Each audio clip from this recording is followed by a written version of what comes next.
This conference will now be recorded.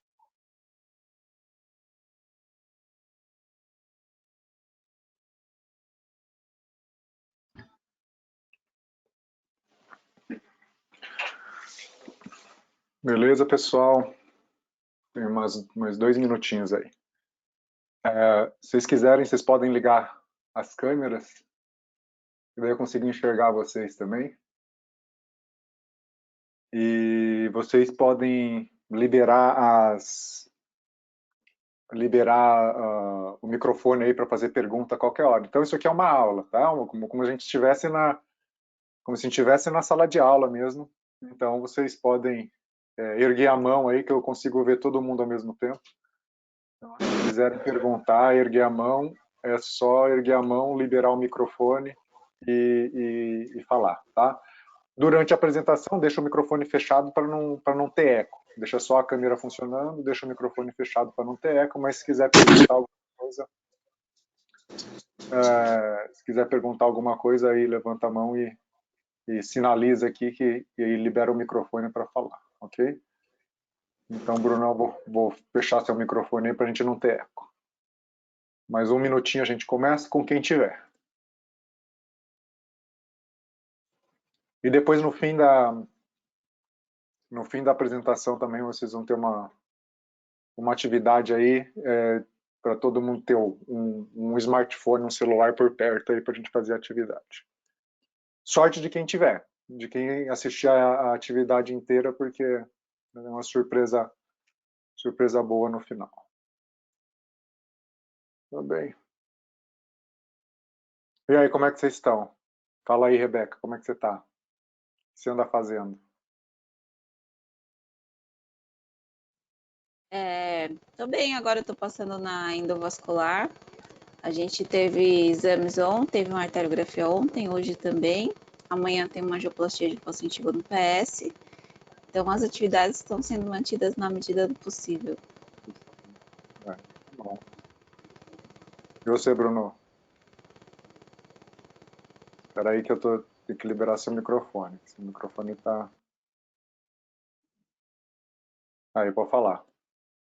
Estou bem também, chefe. Assim, na medida do possível, né, com as atividades reduzidas, eu estou rodando o Cruz Azul agora e a gente está conseguindo fazer os procedimentos de urgência, né? Aí amanhã a gente vai fazer uma drenagem transparente hepática lá.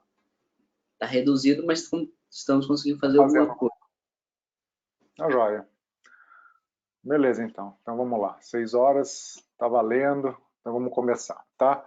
A apresentação, a ideia é que ela tenha mais ou menos 1 hora e depois a gente faz uma pequena atividade aí, que é uma atividade de interação com vocês, tá?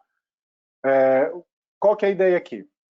Primeiro, quando vocês falam ou pensam em hemodinâmica venosa, a grande realidade é que vocês só vem na cabeça aquela parte, sistema venoso superficial, sistema venoso profundo e as perfurantes.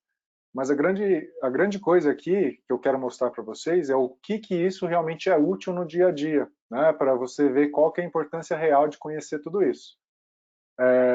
Principalmente quando você fala em hemodinâmica e decisão terapêutica. E no fim da apresentação eu vou comentar alguma coisa, não a fundo porque não dá tempo, sobre pontos de fuga não safênicos, que quer queira, quer não, são situações esquecidas do cirurgião vascular na sua prática diária do sistema, quando a gente fala de varizes de membro inferior, mas que vocês vão perceber que sim de grande importância na sua prática do dia a dia, tá? Então a ideia é que a gente realmente tire as ideias de uma caixa, ou seja, esqueça parte daquilo que vocês estudaram, porque aqui o segmento é realmente trazer isso para a prática, tá? Quando a gente pensa em doença do refluxo venoso, sempre vem na nossa cabeça o seguinte: uma fonte do refluxo, um condutor do refluxo e depois uma boca de saída do refluxo. Tá? Então, você imagina lá a junção safenofemoral, a safena e depois aquelas varicosidades derivadas da safena. Isso que a gente sempre costuma pensar no dia a dia. E isso, né, a direção do fluxo, é sempre pensado numa área de maior pressão para uma área de menor pressão, ok? Então, isso é o que a gente pensa de forma muito simplificada, muito simplória, o jeito que é o refluxo venoso. Quando a gente vai testar o refluxo venoso, como que a gente faz? Ora, vocês viram lá o Robson, né, comentando a parte teórica, e depois vocês vão aprender também a parte venosa, mas o teste nada mais é do que você apertar, simular uma sístole, e depois soltar, simular uma diástole da panturrilha. Significa que desta forma, você imagina que está testando o refluxo venoso. Mas olha só, vamos pensar e realmente entender se é isso que no dia a dia do nosso paciente é o que realmente acontece. Quando a gente tem o paciente em posição ortostática, em repouso, a pressão, em geral, perto próximo do pé, é em torno de 80 a 90 milímetros de mercúrio. A pressão na altura da coxa, do sistema venoso, é em torno de 40 a 60 milímetros de mercúrio. Isso dá que tipo de gradiente? Geralmente dá um gradiente de pressão mais alta lá embaixo e pressão menor em cima. Se esse gradiente for o suficiente a ponto de conseguir o fluxo ascendente, assim ele acontece. Quando você faz a contração muscular, tá, existe um aumento da pressão ali no sistema venoso profundo, na perna. Então, quando você faz apertando essa panturrilha ou contração da panturrilha, essa pressão em geral lá está em torno de 103 milímetros de mercúrio. Também sobe a pressão do sistema venoso de superfície, ela fica em torno de 90. Isso dá um gradiente o quê? Dá um gradiente pequeno de 13 milímetros de mercúrio do sistema venoso profundo para o sistema venoso de superfície. E dá um gradiente muito grande do sistema venoso no segmento de perna para o segmento de coxa. Então, a gente tem um fluxo ascendente. Quando se relaxa a musculatura, imediatamente após o relaxamento da musculatura, o que se observa? A queda da pressão ali no sistema venoso dos membros inferiores, principalmente ali abaixo do joelho. Esse relaxamento quase que faz uma pressão negativa, então a pressão chega a descer para 25 milímetros de mercúrio, no caso do sistema venoso profundo, em torno de 33 no sistema venoso de superfície na perna. Só que a pressão do sistema venoso profundo na coxa, ela se mantém em torno de 40 a 60 milímetros de mercúrio, porque ali não teve contração. Então ele não faz quase que fosse aquela volta que faz uma sucção, quase que uma pressão negativa. Isso, teoricamente, faz com que os gradientes aconteçam de que forma? Do sistema venoso de superfície da perna vai para o sistema venoso profundo da perna. E, no caso da coxa, teoricamente ele voltaria da coxa para o sistema venoso profundo da perna. Isso não acontece por que motivo? Justamente porque nessa hora as válvulas fecham e impedem o refluxo. O que eu quero que vocês entendam e pensem é que o paciente não fica dessa forma, ele não fica parado. Ou seja, não é só a contração de panturrilha, relaxou, pronto. Então, muito embora essa variação de pressão que eu acabei de comentar com vocês é uma variação de pressão estática, isso não acontece em realidade. O que acontece na realidade é que, a depender da contração da musculatura de forma regional durante a deambulação, nós temos variações de pressão muito grande entre os diversos compartimentos de membro inferior. Então, olha só, aqui a representação de contração muscular da musculatura espinhal, tá? Embaixo da musculatura glútea. Aqui nós temos da parte anterior da coxa, né? Dos músculos ali da parte anterior da coxa. Essas daqui são os posteriores da coxa. Aqui está a panturrilha. E aqui embaixo, né, é a musculatura tibial anterior.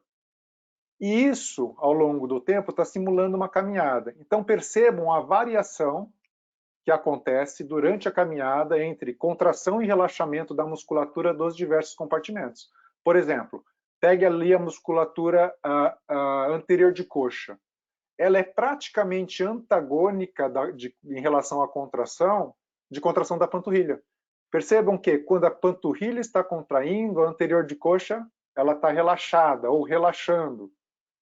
Quando a anterior de coxa está contraindo, a panturrilha ela está relaxando. Tá? E quando o paciente está subindo escada, olha como muda. E é exatamente essa noção de hemodinâmica que vocês vão ter que ter. Porque o nosso paciente ele não fica em pé paradinho. Ele anda, ele sobe escada. E a cada uma dessas situações diferentes, a hemodinâmica se comporta de forma diferente. Olha só, se a gente comparar como a musculatura se contrai em diferentes tempos durante a subida da escada ou a caminhada comum, veja como é diferente.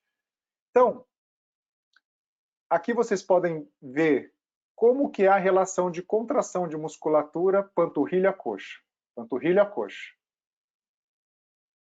E a parte anterior e posterior. Tá? Pô, Kikuchi, o que se importa? Olha só. Essa foto é muito representativa.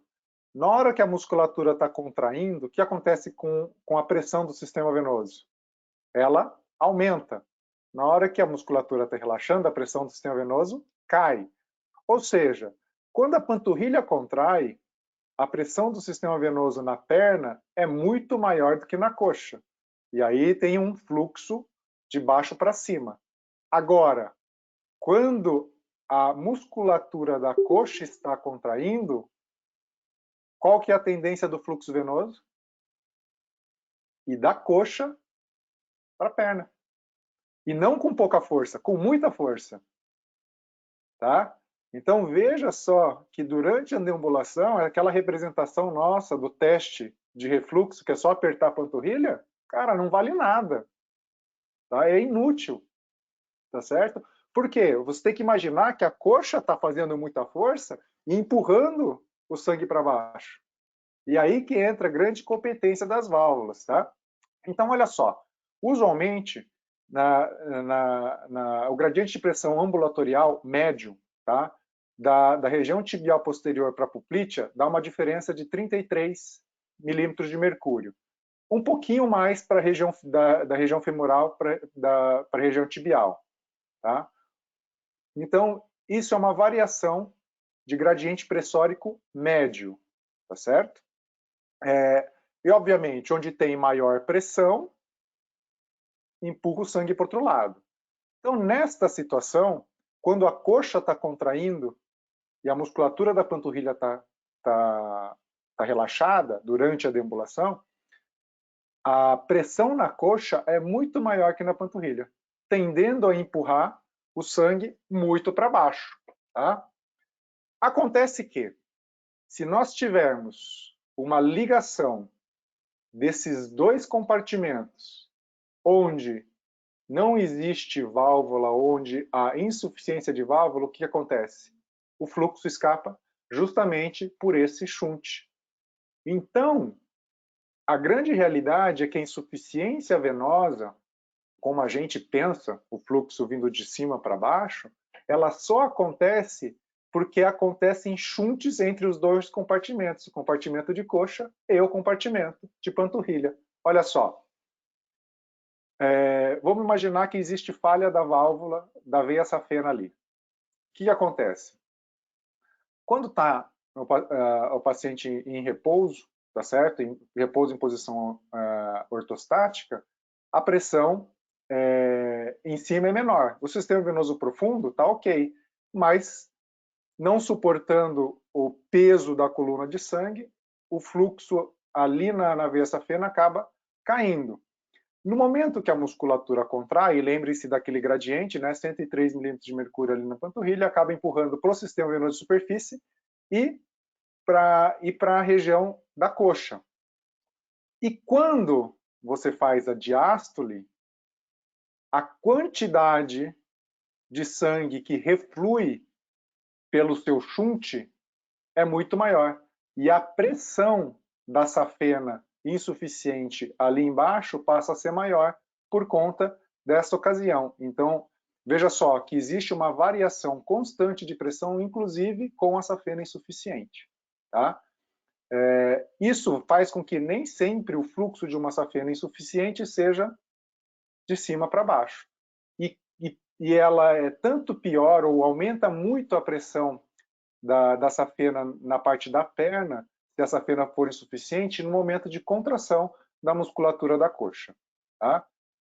Vamos entender agora um pouquinho como que é a parte dessa hemodinâmica ali na junção safeno-poplítea. Tá? Então, ocorre uma contração da panturrilha.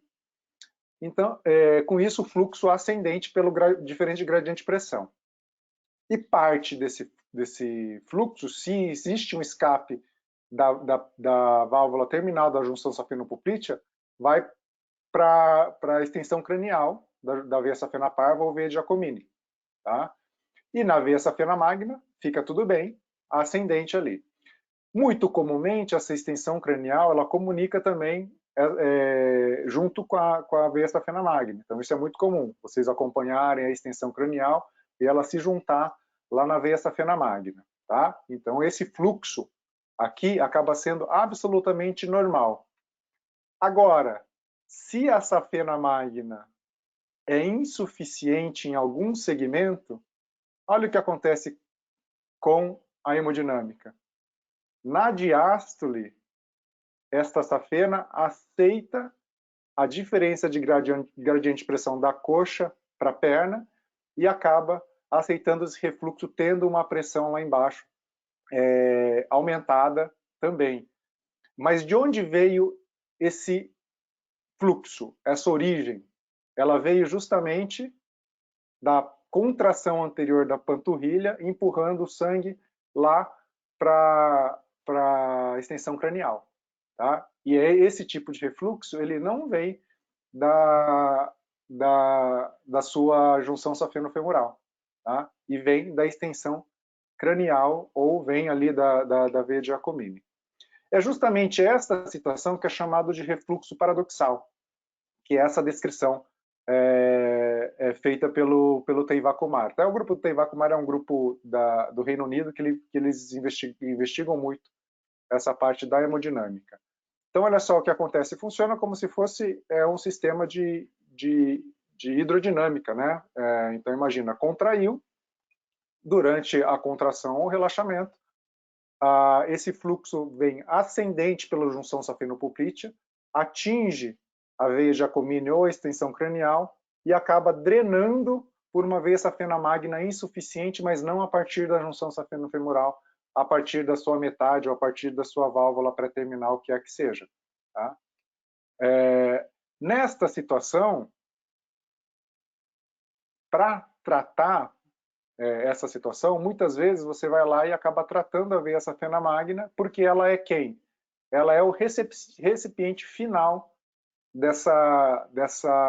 desse refluxo, mas não necessariamente ele seria a origem. Tá?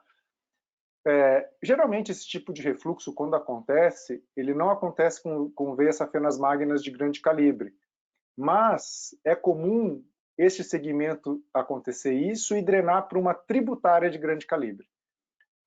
Então, entender a hemodinâmica dessa forma faz com que você consiga detectar, tente ir atrás justamente da sua fonte de refluxo. Tá?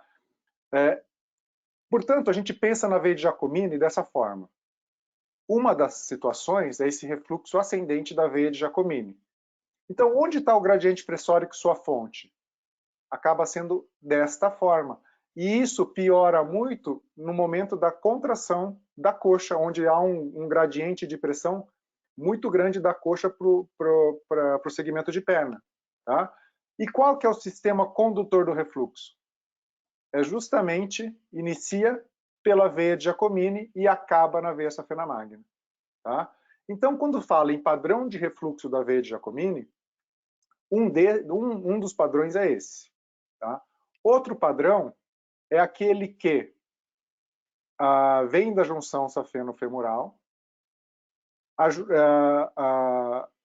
o contato da veia de Giacomini com a veia safena magna acaba drenando esse refluxo da junção safenofemoral. Tá? Então, olha só que curioso.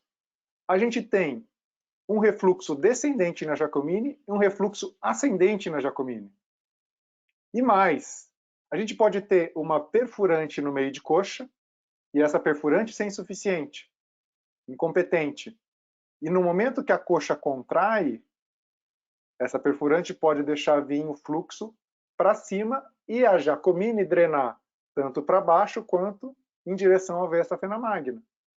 E uma outra situação é uma que vem um fluxo pélvico, de origem pélvica, desce na Giacomini e a Giacomini serve como um conduto e depois drena para uma outra tributária dilatada.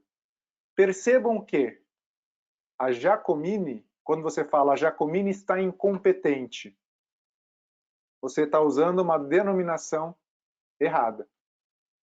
Porque a veia de Giacomini ela não tem como ser incompetente.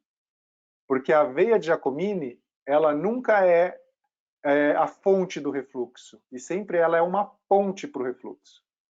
Tá? Então, estudem muito bem isso, porque quando você pensa em executar um tratamento, a sua ideia é sempre buscar a origem desse refluxo. Tá? E a origem nunca vai ser a sua Giacomini. É claro que, quando se pensa em tratar essa situação, você pode tratar o conduto. É como se fosse jogar o seu refluxo para um fundo cego. Tá? E a Giacomini pode ser tratada dessa forma, mas nunca pensando nela como fonte absoluta do refluxo. Tá? E as veias perfurantes? A veia perfurante é um capítulo à parte, ela é bem complicada a gente entender, tanto que existe muito disso, e aonde eu vou perder mais tempo com vocês aqui. Existe muito dessa discussão. Né? A veia perfurante ela é considerada insuficiente quando? Ou ela é considerada patológica quando? E por que isso é tão complexo? A gente viu e acompanha que, teoricamente, pelo peso do fluxo do sangue, né, a gente teria uma pressão, um refluxo originando aonde? Na região de coxa, ou lá na junção safeno-femoral, ou na junção safeno-poplítea com o refluxo do sistema venoso profundo até a região da poplítea. Esse é o conceito que a gente tem. Se você pensar desse jeito, tá, qual que é a importância de um refluxo originando numa perfurante de perna? Entendeu? Porque se o peso, a origem do refluxo, quanto mais alto, pior é. O que adianta ter uma origem de refluxo, uma perfurante incompetente, só ali na perna, lá embaixo, com o sistema venoso profundo todo competente? Entenderam qual que é a grande complexidade de entender a veia perfurante? E todo mundo pensa, e vocês leem no livro de anatomia, esse desenho aí. Né? Então, nesse desenho, o que a gente tem? Pô, a gente tem um desenho bem bonitinho aí, aqui mostrando a presença de uma válvula bem no meio da veia perfurante, impedindo o refluxo da onde? Do sistema superficial para o sistema profundo. Tá? Mas acontece que veias perfurantes menores que 1 milímetro não apresentam válvulas. E mesmo aquelas que apresentam válvulas, as válvulas são rudimentares. Então, esse conceito de que as veias perfurantes sempre têm válvulas, e essas válvulas, quando existem, elas se comportam como uma válvula que a gente conhece, impedindo todo o fluxo no sentido quando a válvula está fechada, isso não existe. Tá? E mais, veja só, essa avaliação de pressão. Foi feita uma cateterização da veia tibial posterior e uma cateterização da veia safena magna, durante contração muscular. O que aconteceu? Essas contrações musculares de panturrilha, elas promovem aumento de pressão tanto no sistema profundo quanto no sistema de superfície na mesma proporção. Não no mesmo número, mas na mesma proporção. Quer dizer o quê? Quem que consegue fazer uma pressão do sistema venoso profundo aumentar no sistema venoso de superfície? Porque o sistema venoso de superfície ele não sofre influência de quem? Da contração muscular. Quem que faz esse aumento de pressão no sistema venoso de superfície é justamente a veia perfurante. Então, a veia perfurante ela funciona como equalizador de pressão. Ou seja, no momento que a panturrilha contrai, aumenta muito a pressão no sistema venoso sistema venoso profundo. Para aumentar a pressão no sistema venoso de superfície, a veia perfurante deixa o fluxo do sistema venoso profundo passar para superficial, aumentando a pressão no sistema venoso superficial na mesma proporção que o sistema venoso profundo.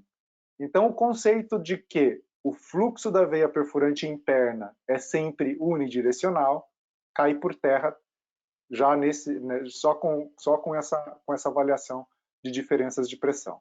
Tá? Pensando nisso, em perfurantes também, eu vou chamar a atenção lá para o pé. Tá? Então, se você imaginar a esponja plantar, tá? Então a esponja plantar está lá, ela faz anatomicamente na parte posterior, drenando para quem? Para o sistema venoso profundo nas veias tibiais, mas também para o sistema venoso de superfície. E no momento que você pisa, né, o que acontece? Esse fluxo da esponja plantar tem que ser ascendente. Mas vocês acham que esse fluxo da esponja plantar unicamente vai lá para a tibial posterior? Não. Ele vem para onde? Ele vem justamente para aquele arco que está no sistema venoso superficial, na parte medial do pé. Então, indivíduos absolutamente normais, durante a pisada, aquelas veias perfurantes de face medial do pé fazem o quê? Fazem o fluxo virem da esponja plantar para o sistema venoso de superfície ali na face medial. Tá? Isso é tão verdadeiro e explica algumas coisas. Por exemplo, explica por que quando você pisa e quando tem o sistema venoso insuficiente, você tem o fluxo inverso, né? O refluxo vindo de cima para baixo, fazendo uma coluna de pressão. E ao mesmo tempo que você tem a pisada do pé empurrando o sangue para cima, tem uma área ali que vai ser uma área de conflito. Vai ser uma área onde o sangue está vindo de cima e está vindo de baixo. Então, nesse ponto de confluência, o que acontece com a pressão? Ela faz um pico. Onde que é essa área? É ali, ó. Onde é a região mais comum de ulceração venosa? Onde é a região mais comum de corona flebectática? É aí que está. É ao acaso? Não, não é ao acaso. E também é verdadeira quando você pensa até no segmento cosmético, no segmento estético. Essa é uma paciente minha. Olha o pé dela como é. Bonito ou feio? Né? Se você perceber, ela tem uma bela de uma incisão ali. É uma incisão do quê? Uma safenectomia. Cara, de onde vem o refluxo desse tamanho? O que está acontecendo com esse pé para ficar feio desse jeito? De cima que não é. É da onde? Dali, ó. Na face medial do pé tem aquela perfurante drenando para aquelas varicosidades daquela região. E olha bem a foto. A parte feia do pé dela parece que tem uma limitação, ó. Para cima não é feio. É feio só ali como se fosse da região da incisão para baixo, que é justamente devido a esse aumento de pressão derivado da pisada do paciente. Tá? E uma outra situação que comprova, e ali está, essa linha amarela é a linha da fáscia plantar. Tá? Uma coisa que comprova isso é que alterações anatômicas do pé, em geral, elas estão mais envolvidas, ou é um fator de risco para sintomas ou para consequências de insuficiência venosa. Tá? Então, olha só que barato. Quando você pega e tem um pé plano ou um pé cavo, acaba tendo mais sintomas de insuficiência venosa, mesmo sem ter. E quando você corrige a pisada, esses sintomas regridem. Tá? É claro que uma pisada errada vai alterar toda a dinâmica de contração muscular e de pisada, mas isso é um papo para outra coisa. Mas percebam o quanto que tem de influência justamente na hemodinâmica de equilíbrio de pressão do sistema venoso de profundo com o sistema venoso de superfície, partindo desde o pé para a panturrilha e para a coxa. Tá? Então, perfurante não tem tanto significado. Olha só esse estudo. Ao se comprimir, tá, a parte distal, você tem um fluxo ascendente no sistema venoso profundo, tá, e um fluxo chamado insuficiente do sistema venoso profundo para a superfície. Quando? Em 37% dos pacientes com insuficiência venosa profunda e em 7% dos pacientes com insuficiência venosa superficial. Mas em 21% dos pacientes normais. Ou seja, parte do fluxo normal é realmente do sistema venoso profundo para o sistema venoso de superfície, equalizando a pressão do sistema venoso profundo e do sistema venoso de superfície. Agora, quando você comprime proximalmente, esse refluxo do sistema venoso profundo para o sistema venoso de superfície pela perfurante passa a ser a 80% dos pacientes com insuficiência venosa profunda, do sistema profundo, 46% dos pacientes com insuficiência venosa superficial e os mesmos 20% dos pacientes normais. Tá? Então, considerar um fluxo incompetente de perfurante, né, um fluxo patológico, um fluxo ruim de veia perfurante, puramente do sistema venoso profundo para o sistema venoso superficial, não é verdade. Por quê? Assim que você contrair a panturrilha, boa parte das pessoas vai ter um fluxo do sistema profundo para o sistema venoso superficial esperado. Por isso mesmo, uma das definições que a gente tem, né, de quando considerar o sistema veia perfurante competente ou incompetente, é quando esse fluxo do sistema profundo para o superficial, ele é de 0,5 segundos, ou, mais recentemente, a Sociedade Europeia colocou 0,35 segundos. Tá? Será que isso basta? Sabe por quê? Olha só, se eu pegar e for apertando a panturrilha, vou apertando e coloco o transdutor lá testando o fluxo na veia perfurante. E essa veia perfurante tem o fluxo do sistema profundo para o superficial. E eu aperto 1 segundo. E esse fluxo dura 1 segundo. Pô, essa veia é incompetente? Por definição aqui é. Tá? Por isso, para você testar a incompetência de veia perfurante, não basta só essa definição. Por quê? No momento que há as contrações musculares, você pode ter de forma normal um fluxo do sistema venoso profundo para o sistema venoso de superfície. O que você não pode, tá, é ter isso na diástole, porque o fluxo na diástole usual é do sistema venoso de superfície para o sistema venoso profundo. Tá? Por isso, os mecanismos de uma perfurante incompetente, tá, eles passam, eu vou citar 3 para vocês. Um deles é o seguinte: você tem uma perfurante fininha, insuficiência do sistema venoso de superfície. A insuficiência vai crescendo e essa perfurante vai aceitando mais esse refluxo, porque o fluxo normal não é do sistema venoso de superfície para o profundo. Se esse refluxo for muito grande, a tendência da perfurante é o quê? Ela dilatar.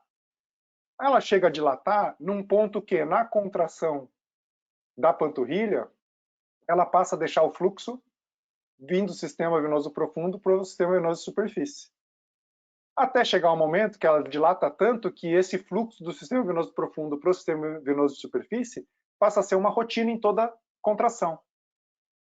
Aí você fala, poxa, mas esse refluxo é sistólico ou diastólico? Tá? Porque o refluxo sistólico passa a ser usual, tá? Quando na contração muscular. Então esse refluxo sistólico passa a ser normal e não patológico ou considerado doença, tá? E quando essa perfurante ela é dilatada, mas o fluxo na diástole ela é do sistema venoso de superfície para o sistema venoso profundo, esse fluxo é chamado de fluxo de reentrada. Então, na diástole, ela acaba tendo um fluxo do sistema venoso de superfície para o sistema venoso profundo. Tá? Então, essas perfurantes, chamadas perfurantes terminais ou perfurantes de reentrada, são aquelas que acabam drenando todo o refluxo do sistema venoso de superfície. E essa perfurante ela não pode ser considerada incompetente patológica. Tanto é verdade que olha só o que acontece quando você trata a sua veia safena magna e vê as veias perfurantes depois desse tratamento. Elas diminuem significativamente. Tá? Antes da cirurgia, olha só o número de veias perfurantes incompetentes por definição. Depois da cirurgia, olha o número de perfurantes incompetentes por definição. Diminuiu muito. Tá? E aí que entra. Essa perfurante é incompetente por definição. Ela é importante do ponto de vista hemodinâmico patológico? Ó, 0. Tá? Essa perfurante, em geral, se você operar, você está fazendo um desserviço. Tá? Uma outra situação, tá? Também que pode acontecer junto com o mecanismo 1, né, que é a dilatação secundária à insuficiência venosa de superfície, é quando o sistema venoso profundo também está insuficiente. Então você tem uma insuficiência venosa tanto do profundo quanto da superfície. Aí, dependendo de onde está o gradiente de pressão, você tem um fluxo tanto de cima para baixo quanto de baixo para cima. Mas nesta situação, esta veia perfurante já pode causar alteração patológica. Por quê? Se o seu gradiente de pressão maior não for no sistema venoso de superfície e for na diástole no sistema venoso profundo, o que vai acontecer com essa perfurante? Ela vai drenar o fluxo em diástole muscular do sistema profundo para o sistema venoso de superfície. E aí sim, ela pode ter uma consequência patológica para a gente. Tá? Um segundo mecanismo de causar a insuficiência de veia perfurante é quando você tem uma obstrução ou refluxo do sistema venoso profundo. Tá? Quando você tem uma obstrução, você vai lá durante a sístole, o fluxo acaba não conseguindo ser ascendente e acaba tendo uma pressão muito grande do sistema venoso profundo para o sistema venoso de superfície.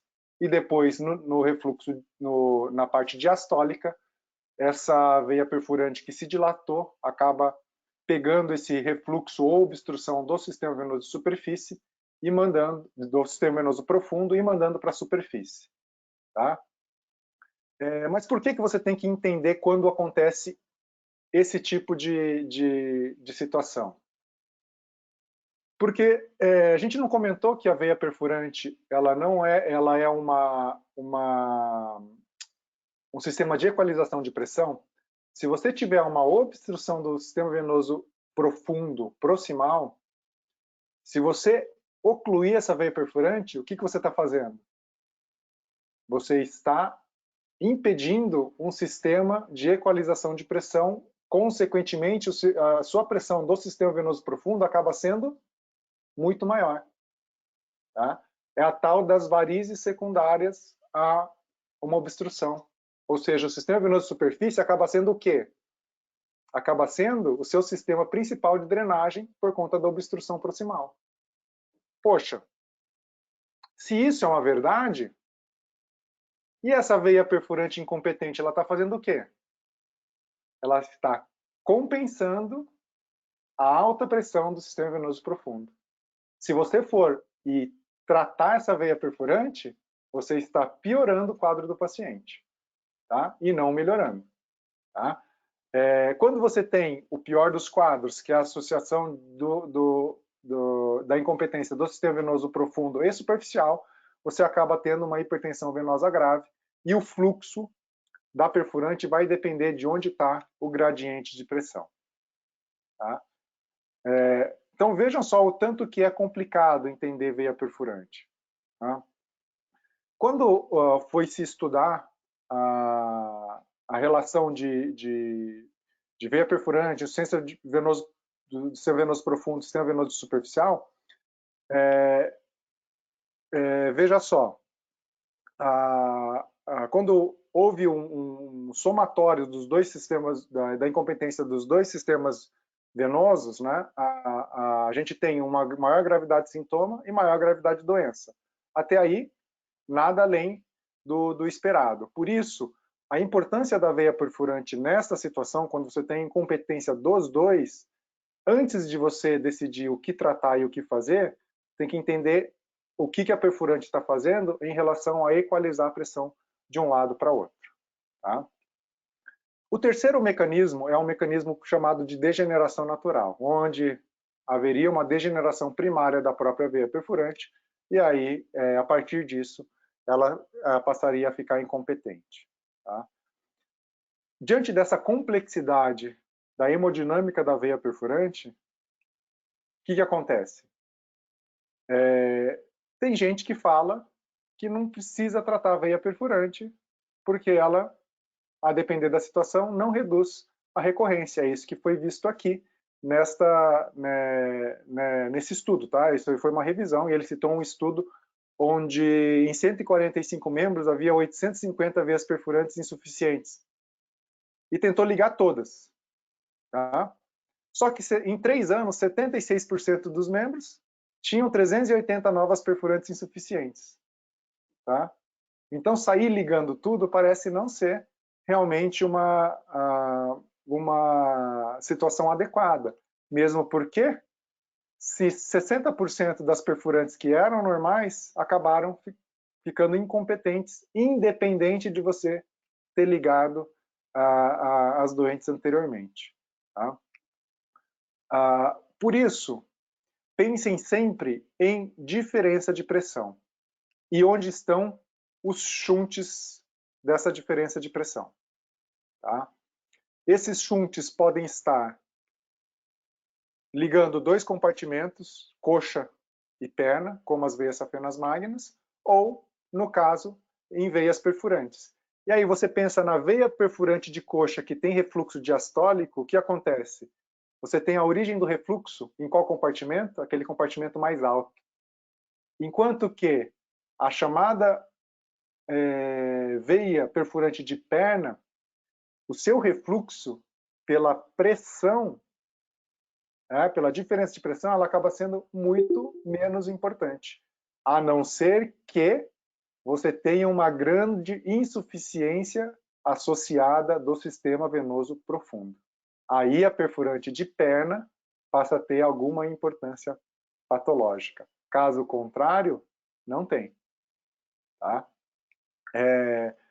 Mas você pensa, pô, Kikuchi, a maior parte das perfurantes está onde? Na perna. Sabe por que a maior parte das perfurantes estão na perna?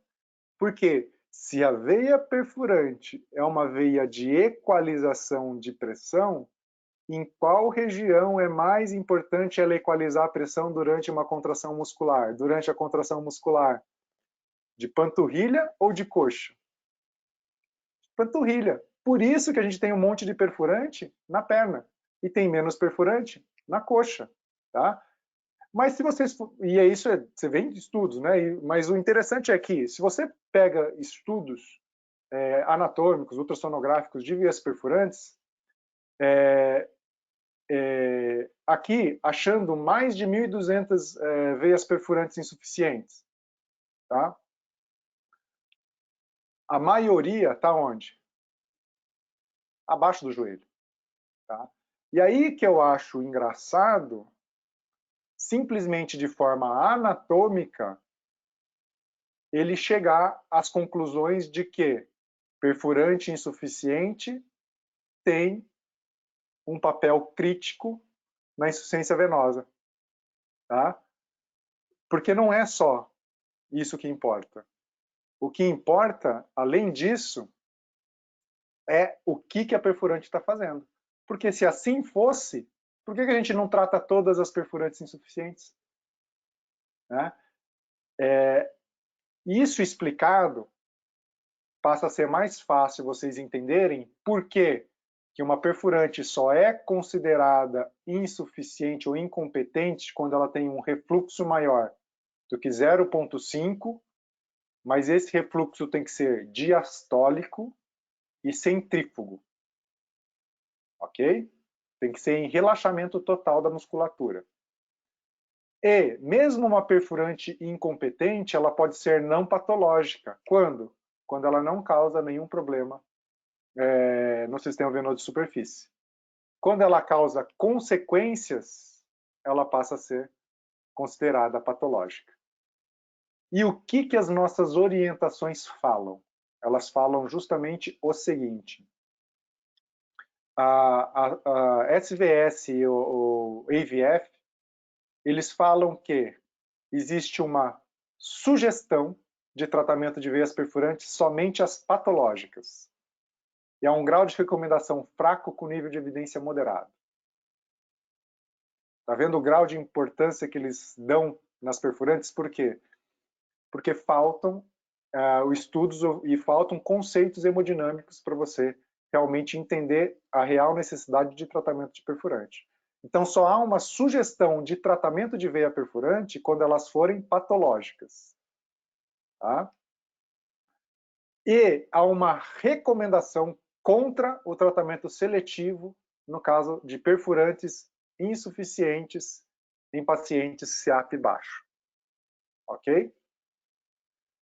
Mas isso é tão complexo e tão complicado de você definir uma conduta única, que se você for pro guideline ou para a orientação da Sociedade Europeia de Cirurgia Vascular, você não encontra nenhuma recomendação entre tratar ou não tratar veias perfurantes. Tá? E a gente entra num outro grau de complexidade em relação à veia perfurante. Por quê? Nós tratamos também pacientes que têm repercussões cosméticas, tá? Não patológicas. E mais de 50% das telangiectasias refratárias a tratamento escleroterápico, eles estão em contato com o sistema venoso profundo através de veias perfurantes. E mais, estas veias perfurantes não são sequer dilatadas. A maior parte dessas perfurantes estão localizadas em perna. Tá? E sequer existe citação se essas perfurantes têm ou não têm refluxo. Ou seja, 50% das telangiectasias que são refratárias ao tratamento usual, elas o são por conta de qualquer perfurante embaixo dela. A maioria interna. E o que esse autor fez? Ele tratou essas perfurantes com espuma de polidocanol para conseguir bom resultado. Ou seja, não é incompetência da perfurante ou não, é a simples presença dela faz essa telangiectasia ficar refratária ao tratamento escleroterápico. Entenderam por quê? Porque perfurantes pequenas na contração muscular, qual que é o fluxo normal delas? Sistema venoso profundo para o sistema venoso de superfície.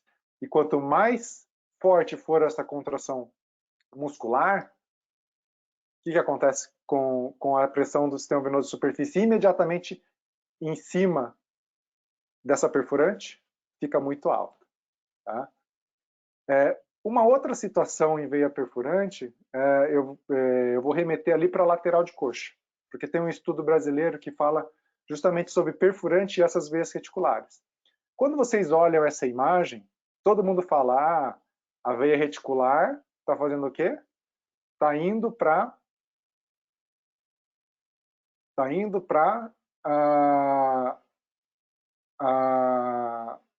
deixa eu só mudar aqui.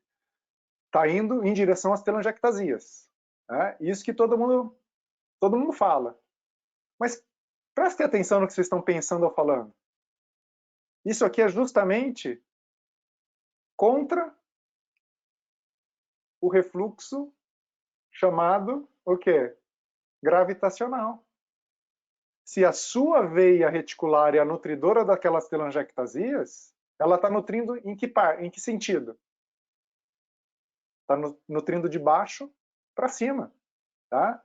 E não o modelo gravitacional que a gente tem, que é o refluxo vindo de cima para baixo. Tá? Guardem essa informação. Tá? A gente vai discutir essa lateral de coxa logo na sequência. Já nos anos 2000, lá, esse é um grupo italiano, eles foram investigar as telangiectasias e a fonte do refluxo. Quando eles acharam a fonte do refluxo, tá, eles perceberam que ao conseguir tratar essa fonte do refluxo, você conseguia ter um resultado melhor nas telangiectasias. E, nesta ocasião, 73% estavam conectados a uma ou mais veias perfurantes incompetentes com diâmetro médio só de 1,6 milímetros. Tá? E 86% delas estavam abaixo da telangiectasia. O Fabrício, ele é um dos nossos monitores do Grupo Excelência Vascular, lá de Goiânia. Ele fez um estudo nessa lateral de coxa e ele citou o seguinte, que 46% dessas pacientes que tinham as telangiectasias na lateral de coxa tinha veia reticular e essa veia reticular ligada a uma veia perfurante incompetente. Só que 70% dessa situação das veias perfurantes incompetentes, onde que estava? Abaixo do joelho. Que relação que essa veia perfurante incompetente teria com aquela telangiectasia? Não sabemos, mas existem hipóteses. Tá? E este modelo de origem da sua telangiectasia, ela está contra o nosso modelo estático gravitacional, que vem sempre de cima para baixo. Tá? Esse modelo é chamado a teoria do sistema venoso dinâmico, que foi citada por Philip Kern mais recentemente em 2018. Ela já existia, mas ela foi mais citada agora. Onde, depois de contrações musculares sucessivas, a veia perfurante faz o que ela tem que fazer usualmente, que é drenar do sistema venoso profundo para a superfície. E o sistema venoso de superfície leva lá para cima. Depois começa a ter telangiectasias. Com o passar do tempo, essa contração constante pode fazer uma dilatação das veias reticulares. E só então passa a ter um refluxo gravitacional na veia reticular. Tá? Isso é a teoria do sistema venoso dinâmico para ocasionar veia reticular em coxa e telangiectasia em coxa. Porque o que a perfurante está fazendo é que durante a contração ela equalizou o sistema profundo com o sistema venoso superficial e automaticamente aquela pressão de 90 milímetros de mercúrio do sistema venoso de superfície empurra o sangue para cima, para a coxa, né, que tem uma pressão em torno de 40 a 60 milímetros de mercúrio. Tá bom? Então essa é a teoria do sistema venoso dinâmico. O que a gente pensa diante de tudo isso, né, quando você pega uma lesão do membro inferior e faz todo o mapeamento para tentar entender de onde que ele vem e qual que é a hemodinâmica dela. Porque através disso você faz a decisão terapêutica. Por exemplo, se você tem uma tributária isolada, não tem nenhum lugar, não tem perfurante, não tem nada, você só uma tributária isolada, que provavelmente aconteceu por quê? Degeneração isolada da parede da veia. Diante dessa situação, você pode escolher tratar com escleroterapia, só uma mini flebectomia, ou associar laser com escleroterapia. Tá? Porque a sua origem do refluxo não está num lugar tão longe, ou seja, só, na verdade, um processo degenerativo da tributária.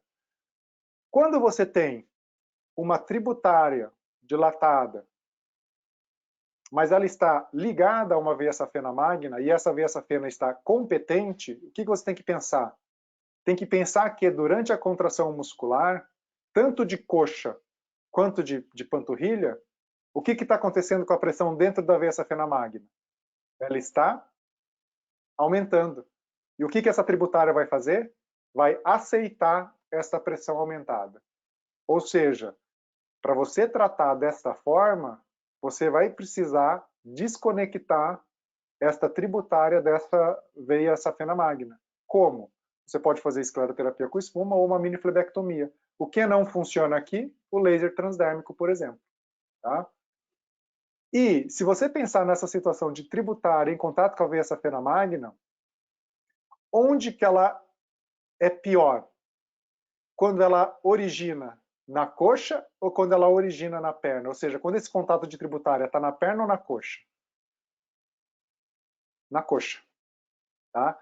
Então, uma tributária dilatada originária na coxa, ela geralmente é pior do que uma tributária dilatada da safena originada na perna, quando a safena está competente. Quando ela está incompetente é outro papo. Tá certo? Se você tem uma situação como essa, uma tributária, a veia safena magna tributária, você estudou e chegou a essa conclusão. O que você vai pensar? A veia safena magna é o quê? É a origem do refluxo? É a origem do problema? Não. A veia safena magna está sendo quem? O condutor do problema.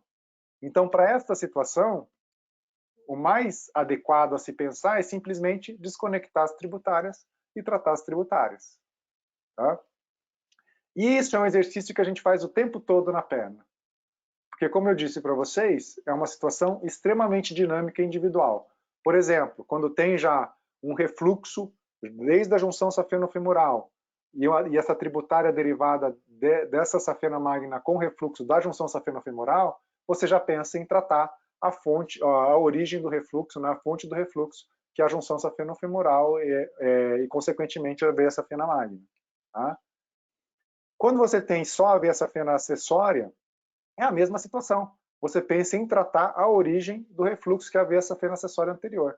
Hoje a gente sabe que a severidade da doença da veia safena acessória anterior é tão importante quanto da veia safena magna. Por que motivo?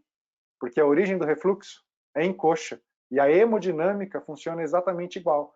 Porque estando a origem do refluxo na coxa, a contração muscular de coxa funciona da mesma forma, né? A complacência no retorno venoso da contração de panturrilha acontece da mesma forma também. Por isso, não é surpresa que severidade de insuficiência de veia safena acessória anterior única é tão importante quanto a de doença de refluxo da veia safena magna. Tá? Quando você tem uma tributária dilatada superficial e a origem é essa veia perfurante, aí você pensa em tratar a origem do refluxo, que é uma origem não safênica, vai lá atrás dessa veia perfurante. Mas, em geral, quando acontece isso, a veia perfurante está onde? Olha a posição dessa veia perfurante. Ela está acima do joelho. Porque aí sim, quando a veia está acima do joelho, a perfurante está acima do joelho, ela tem muito mais repercussão como origem do refluxo, ou como fonte do refluxo. Tá? Quando a veia perfurante está abaixo do joelho, essa veia perfurante insuficiente, ela é o quê? Ela é de reentrada. Tá? E para fisiopatologia aqui, ou para a doença em si, ela pode ter pouca importância. E então, diante dessa situação, o que você faz? Simplesmente faz a flebectomia e ignora essa perfurante. Tá? A não ser que esta veia perfurante esteja imediatamente abaixo da sua lesão. Por quê? Aí, a qualquer contração muscular de perna, o que acontece? Você tem um aumento de pressão naquela região. Tá? Quanto mais distante tiver dessa origem, menos repercussão vai ter. Tá? E quando a origem é lá na junção safeno-poplítea, e a veia de Giacomini, ela funciona como um conduto de um refluxo ascendente, o tratamento é o laser endovenoso na veia de Giacomini. Poderia ser escleroterapia com espuma também, mas a escleroterapia com espuma tem uma baixa eficiência nesta situação. Tá? Mas tem uma última situação aqui da hemodinâmica que eu queria citar para vocês e chamar a atenção. Tá? E aí a gente já está terminando. E é quando tem uma tributária ali, você acha que não tem nada. Justamente esse quadro é uma paciente minha. Quando você investiga, você percebe que aquele refluxo vem da pelve. Tá? E aí que entra a anatomia venosa e hemodinâmica da pelve. Tá? Ao entender essa anatomia, então você vê veia obturatória, veia glútea inferior, a veia pudenda, tudo isso, você entende a anatomia, você começa a compreender, tá, que existe uma diferença de refluxo pélvico com varizes pélvicas. Tá? E além disso, você pode ter veias varicosas de membro inferior que se originam da pelve. Como que pode existir uma dilatação de varizes da pelve? Seja por fator mecânico, né, seja por fator endócrino. Então você vai lá, tem uma dilatação de veias da pelve, podendo ou não ter refluxo, e quando tem o refluxo, você pode ter a dor pélvica, ou esse refluxo pode se comunicar com veias do membro inferior, dando varizes de membro inferior de origem pélvica. Gusto, está falando que aquelas varicosidades e a pressão de dentro da pelve escapa para a perna e as veias da perna dilatam por causa disso? Exatamente isso que eu estou dizendo. Tá? E elas escapam por onde? Elas escapam pelos shunts pélvicos. O Claude Franceschi descreveu 4, atualmente a gente tem mais 2, mas esses 2 são meio escondidos. Tá? Esses 4 foram descritos, que é o ponto inguinal, obturatório, perineal e o ponto glúteo. Estes são os principais pontos de comunicação entre os dois, entre uma hipertensão pélvica ou varizes pélvicas e os membros inferiores. Tá? A doutora Fanilda, lá de Vitória, ela fez um estudo muito grande em doentes para tentar identificar essas varicosidades pélvicas. Tá? E o que foi visto? Que os pacientes que tinham varizes de membro inferior, 12%, como varizes iniciais ali, primárias, tinham refluxo não safênico pélvico. Quer dizer o quê? Aquela paciente que chegar futuramente no consultório de vocês com varizes, 12 de cada 100 são varizes que se originam de refluxo não safênico pélvico. Se forem varizes recidivadas, 40% eram de origem não safênica pélvica. Então, a paciente que chegar futuramente no consultório de vocês lá, doutor, eu já tive varizes, já tratei e tive de novo. 30% a 40% vai ter algum tipo de refluxo de origem pélvica. Tá? Com o ultrassom transvaginal nestas pacientes, se identificou a presença de 60% de varicosidades pélvicas. A grande pergunta é, será que é uma relação direta? Quanto mais varizes pélvicas, mais varizes de membro inferior de origem pélvica? Isso a gente não sabe. Tá? Por quê? A gente não sabe se o refluxo de origem pélvica ela está exatamente ou diretamente relacionada com uma hipertensão pélvica. Tá? A imagem que a gente tem de varizes pélvicas no ultrassom transvaginal é exatamente essa. Tá? Engraçado é que não tem um corte absoluto no quanto que é varizes pélvicas e não. Porque se uma paciente é multípara, às vezes as veias pélvicas, elas são grandes naturalmente, sem considerar varizes. Então, não existe exatamente um padrão absoluto. Considera-se, tá, 7 milímetros, no maior diâmetro de alguma veia pélvica. Acima de 7 ou mais de diâmetro, num corte transversal, você teria ali o diagnóstico de varizes pélvicas, mas isso não é tão estabelecido. Tá? A grande dúvida aqui é onde você pode mexer, o que você pode fazer. Você pode mexer até nos fatores endócrinos, mas no caso de refluxo de veia ovariana ou veia hipogástrica, se pensa em embolização alta. Tá? No caso de varizes de origem pélvica, só a manipulação baixa. No caso de dor pélvica, aí pode até o ginecologista chegar em casos extremos. Mas a conduta pode ser até estabelecida quando você tem a síndrome de congestão pélvica, que é o quê?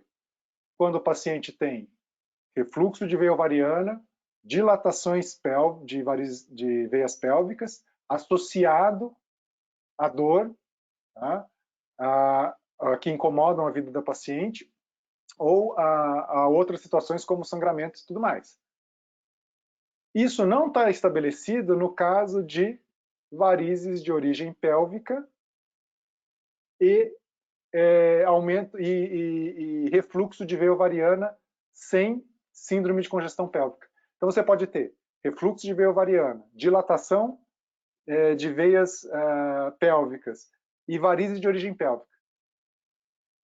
O tratamento alto não necessariamente diminui a necessidade de tratamento baixo. Então olha só o que esse estudo viu. Ele tratou absolutamente todas as pacientes via alta, seja as pacientes que tinham refluxo ou obstrução. Então, tinha ou nutcracker ou alguma outra síndrome compressiva para fazer uma obstrução do sistema venoso na região do abdômen, ou tinha um refluxo da veia ovariana. Todos eles foram tratados via alta. Aí, chega dizendo que as varizes de membro inferior relacionados a isso diminuíram em 50% das pessoas. Só que 82% dos casos, mesmo assim, precisou de alguma coisa baixa. A minha pergunta para essa situação é, se eu não tenho indicação via alta, será que eu só tratar via baixa é suficiente? A maioria das vezes é. Tá? A maioria das vezes é. A gente não tem um ponto ainda para dizer quando é e quando não é. Tá? Faltam estudos para a gente identificar isso. E uma das situações que eu falei com a doutora Val é justamente a gente tentar entender isso e trazer um curso para vocês aí, que é o curso VANS, que é o curso de varizes não safênicas, que a gente faz junto com a doutora Fanilda. Tá? Então a gente tem que mapear os pacientes e tentar trazer esse curso para vocês. Portanto, se a gente tem esse caso, a minha conduta pessoal é fazer espuma de polidocanol via baixa, tá? E não tratar via alta, quando não tem indicação clássica, ok? Então, veja só, ao longo aí de 1h06, a gente tentou passar para vocês uma série de coisas aí para que vocês tirassem um pouco a cabeça daqueles paradigmas que vocês têm em relação a veias perfurantes, como que é a hemodinâmica real das veias de membro inferior em diferentes momentos, né? Porque uma coisa é você testar de forma estática, mas isso não é o mundo real, tá certo? Eu queria agora pedir para vocês que todos ligassem as câmeras. Podem ligar as câmeras aí e pegar os telefones celulares de vocês. Peguem os telefones celulares de vocês e entrem nesse site aí. Todo mundo.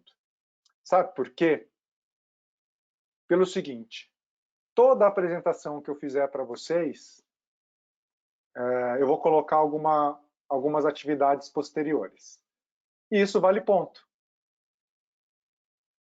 E eu vou computando esses pontos. Ao final do ano, eu não pensei ainda qual que é o prêmio, mas vai ser ou uma viagem, ou um congresso, ou um jantar.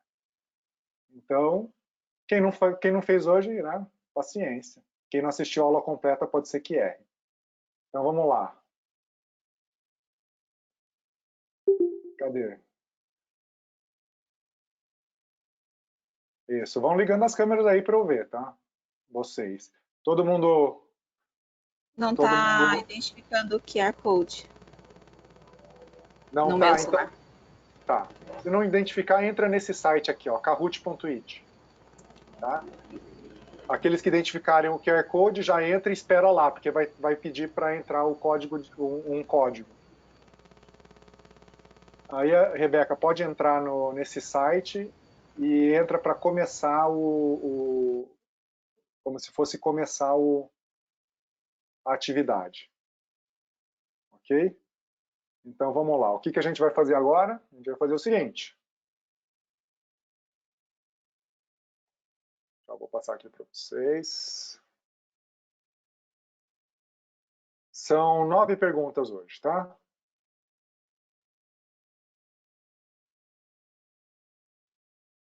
São 9 perguntas. Esse é o código de vocês. Então entrem nesse código, coloquem o nome e vão entrando.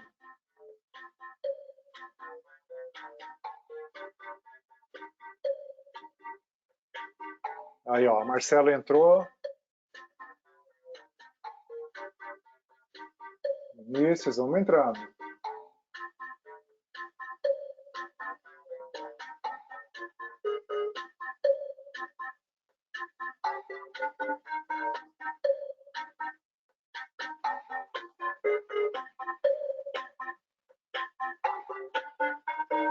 Val, se você ganhar, você não vale, tá? No prêmio. Só para você saber. Eu até computo seus pontos, mas você não tá competindo nos prêmios, não.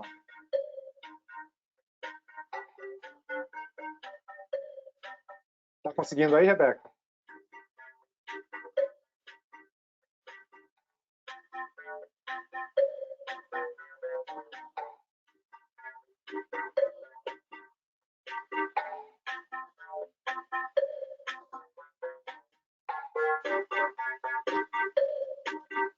O que está faltando, Rebeca? Não tá entrando no site ou o quê? Deixa eu liberar aqui seu microfone, ver se eu te ajudo. O site também não tá entrando. No kahoot.it não está entrando? Não. Pô, você vai perder a oportunidade de ganhar o prêmio.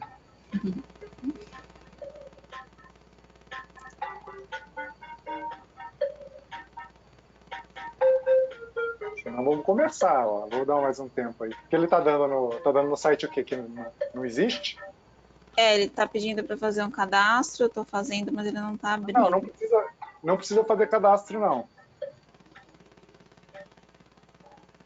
Se você... Pode entrar só no Play. No site ali em cima não tem um lugar que é só Play? Em vez de sign up, login, essas coisas? Esse site é tipo um site de games, essas coisas? Entra kahoot.it, lá em cima à direita tá escrito Play. Aí você entra no Play e já digita esse PIN. Tá.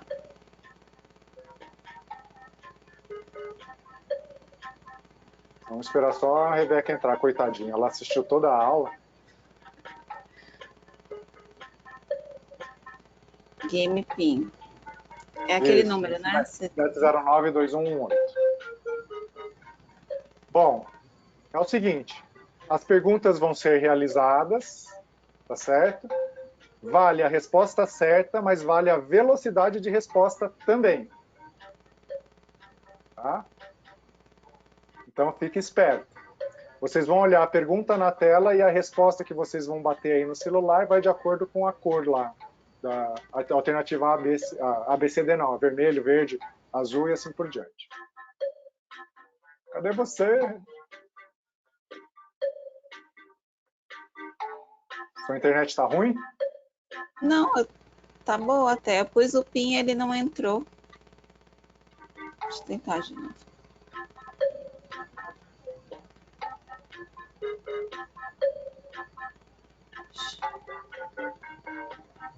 Lau, pode jogar sim, viu? Não tem problema não. Tá.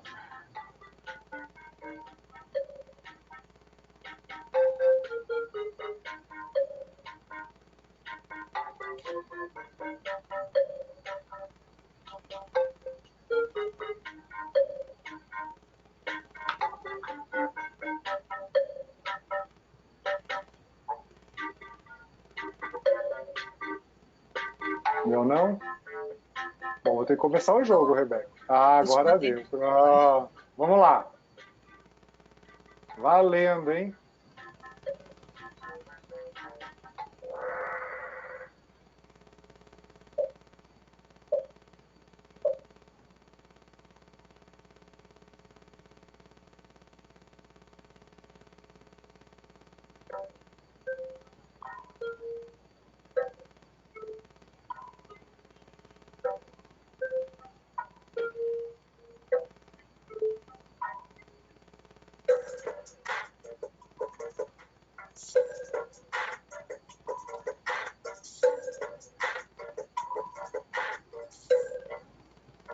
Só presta atenção no tempo, tá, moçada?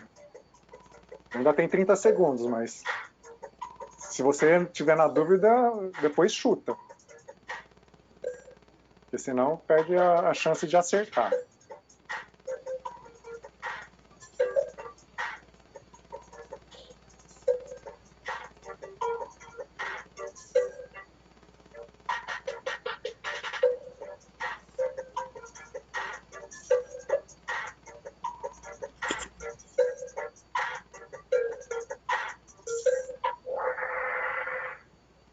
Todo mundo respondeu? A gente já tem 4 participantes, é isso? Bom, a gente tinha 5, né? Alguém não respondeu. A alternativa falsa é essa, né? O refluxo patológico não é comum de acontecer em perfurante de perna, tá? Por todas aquelas condições que a gente comentou. Tá?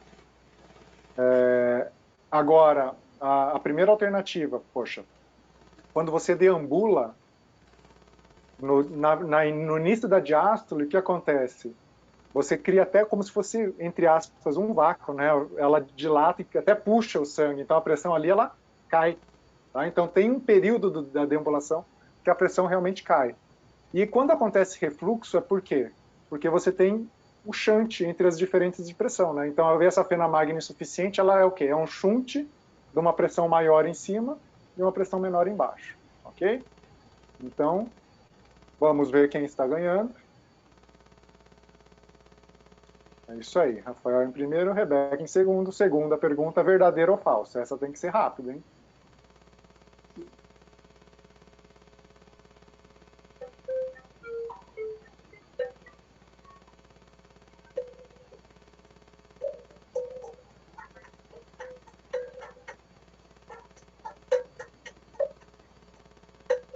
Vai lá, responde, 5 segundos, coloca qualquer coisa aí.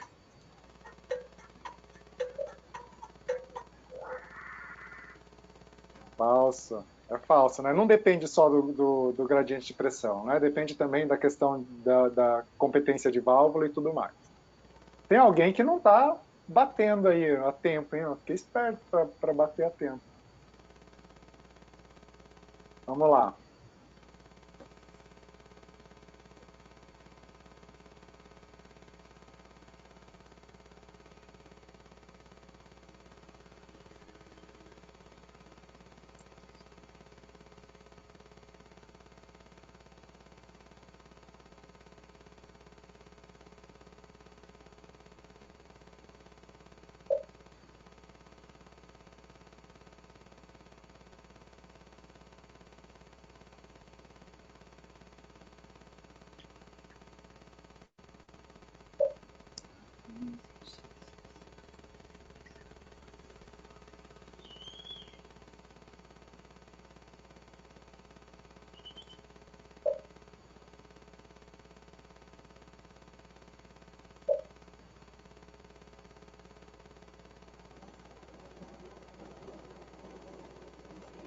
O Marcelo deve ter entrado e deve ter ido operar, sei lá o quê.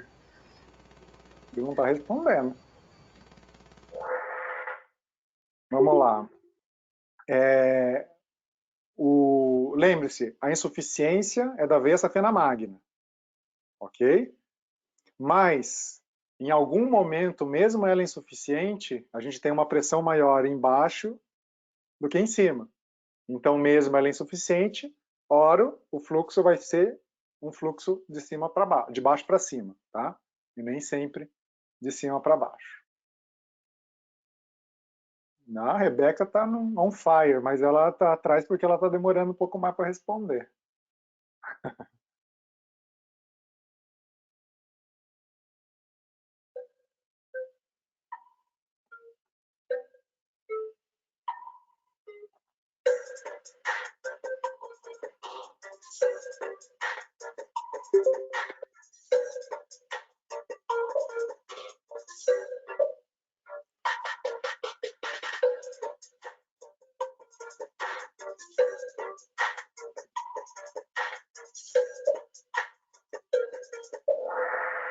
Aí todo mundo acertou. É isso mesmo, né? Então, o senhor estuda com ela totalmente relaxada.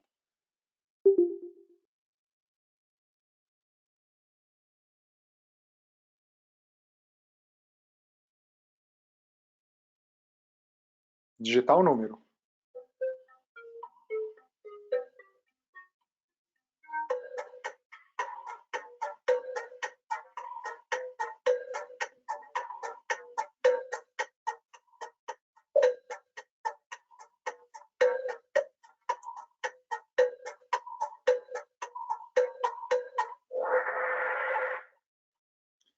Bom, olha só. Uma pessoa acertou na mosca, 103. Tá? Todas essas respostas aqui estavam dentro do correto. Em torno de 100 milímetros de mercúrio, né? A pressão na contração muscular. Tá? O sistema venoso profundo é interna.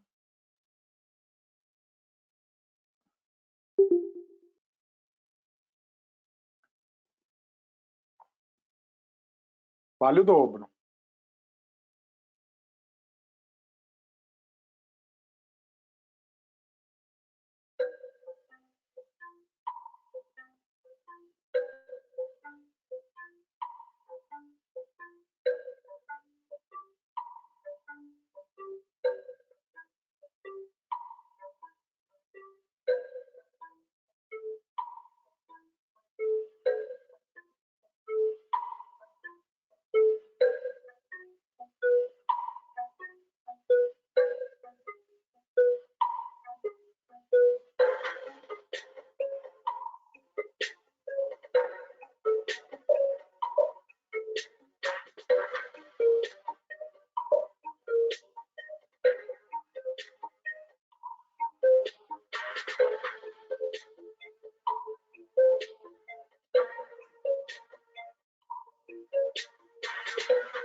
Quebrando a cabeça aí.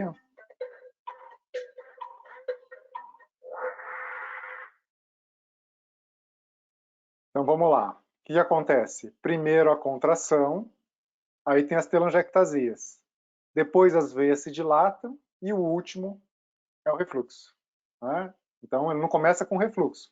Começa com a contração, aparece lá no extremo telangiectasia, dilata a veia reticular e depois passa a ter refluxo na veia reticular. Ok? Ninguém acertou essa, hein? Verdadeiro ou falso?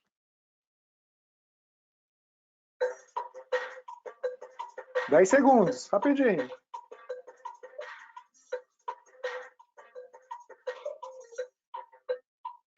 Chuta aí, gente. Por que ela é falsa?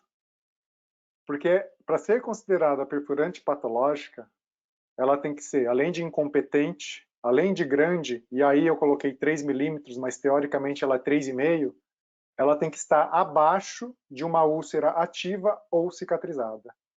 E a Mas foto não que a é gente... só com CEAP alto também é? CEAP não é 4, tem dermatite ocre? Então, mas não é. Ela tem que ser CEAP 5 ou 6. Tá? Não é só alteração de pele. Ela tem que ser úlcera ativa ou cicatrizada para ser considerada patológica. Tá. Tá? Caso contrário, ela não é. Certo?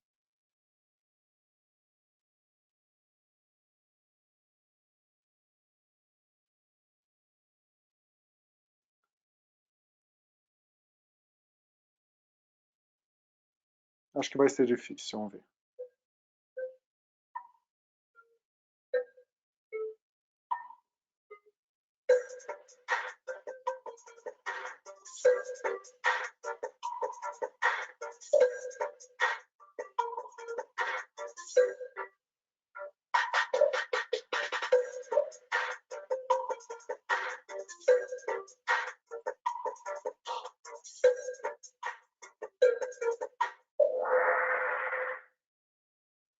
Pois é, não é pudenda medial, tá? A pudenda medial ela é uma derivada da ilíaca interna, mas ela não drena ali para o ponto de fuga inguinal.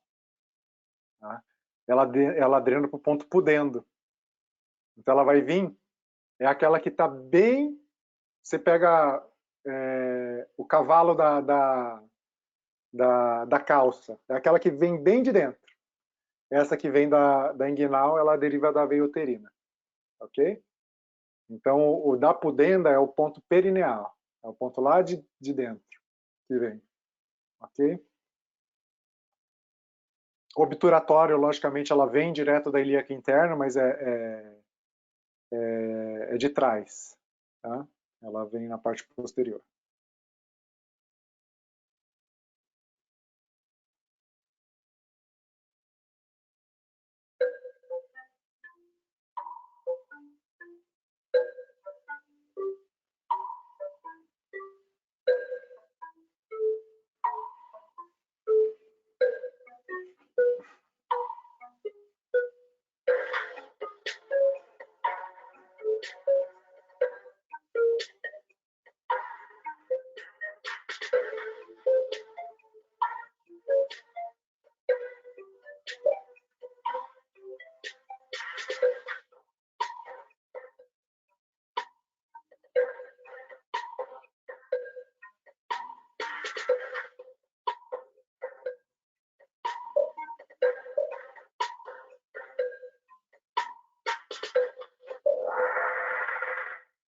Eu não falei para vocês, mas ela também pode acontecer em homens, numa proporção muito, muito pequena, mas ela também pode, tá?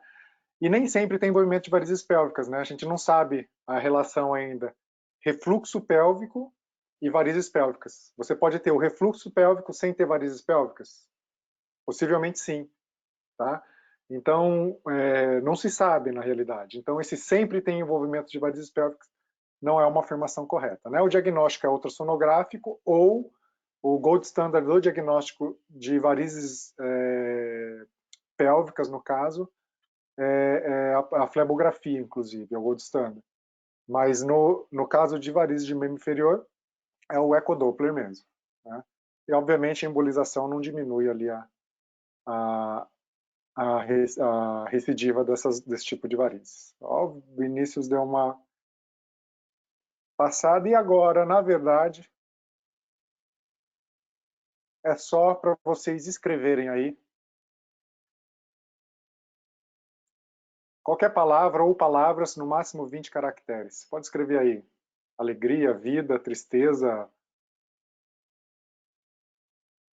Digita aí qualquer coisa que depois eu vou acumulando as palavras para fazer um word cloud aqui para vocês.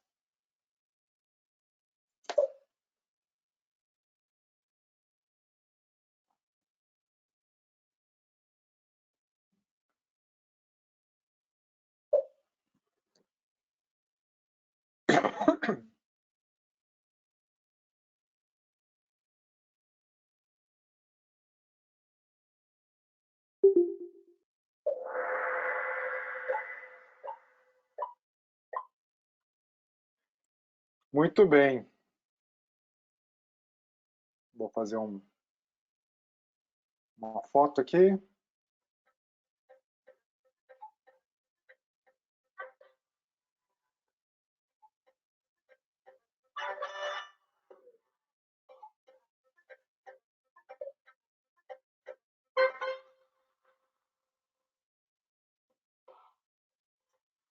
Muito bem, então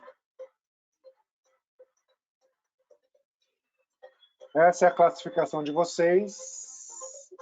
Esses pontos vão ser somados, tá? No fim, para a classificação final de vocês, tá bom? No fim do ano, tá valendo um prêmio. Dependendo do que acontecer, eu vario o prêmio. Feito, moçada? Bom, espero que vocês tenham aproveitado aí. A semana que vem a gente deve fazer alguma outra aula. Vou falar com a Val para ver qual que a gente vai fazer. Tá certo? Vai manter esse mesmo horário? Como? Vai manter esse mesmo horário? Possivelmente sim, né? Porque as de Doppler continuam igual, né? Então, acho que vou manter também o mesmo horário. Quem quiser, hoje à noite a gente vai ter um webinar falando de varizes em pacientes obesos, né? Então, hoje às 8 horas da noite a gente está com um webinar também. Então, quem quiser assistir, esse webinar é aberto. Ok? Obrigado aí, moçada. Obrigada, chefe. Se protejam, porque essa doença não é mole, não. A gente tem um monitor nosso internado lá em Natal, entubado, bem grave. Colega nosso, monitor, amigo de longa data. Então, se cuidem. Se cuidem que a coisa não tá fácil, né? Ainda mais que vocês vão ter que ir lá para as triagens e etc e tudo mais. Ok?